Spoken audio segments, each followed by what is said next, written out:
Cette entreprise a voulu conquérir le cœur du public LGBT et s'est retrouvée dans un énorme bad buzz qui leur a fait perdre des milliards de dollars. Cette histoire, c'est celle de l'entreprise Bud Light. À la base, Bud Light, c'est la bière la plus vendue aux US. Elle est pas chère et elle est surtout très populaire auprès d'un jeune public d'Américains qui est attaché à des valeurs traditionnelles et à leur territoire. Mais en 2023, pour moderniser leur image et attirer un plus large public sur leurs produits, la marque Bud Light a décidé de faire un virage à 180 degrés en faisant une publicité avec un influenceur transgenre.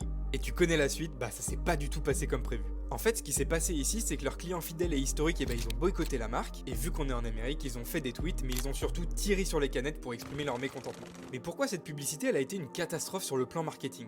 C'est tout simple. Depuis 1982, la marque Bud Light, elle construit son image autour de valeurs traditionnelles. Et ce virage à 180 degrés, il a été vécu comme une trahison par les clients historiques, car cette stratégie marketing, ils l'ont pris comme une attaque à leurs valeurs et leurs croyances personnelles. Mais si on regarde de l'autre côté du prisme, la cible de la publicité qui était le mouvement LGBT, ils ont très vite compris que le message il semblait très opportuniste. Résultat, Bud Light ils se sont mis à la fois à dos leurs clients traditionnels et historiques et la cible qu'ils voulaient conquérir qui était le mouvement LGBT. Et pire encore, ce bad buzz il a énormément fait parler. Et dans cette histoire, la marque Bud Light a perdu près de 8 milliards de capitalisation sur les marchés boursiers. Bref, ce qu'il faut retenir ici, c'est que le vrai problème n'est pas de vouloir s'adresser à une nouvelle audience, mais bien de l'avoir fait pour les mauvaises raisons.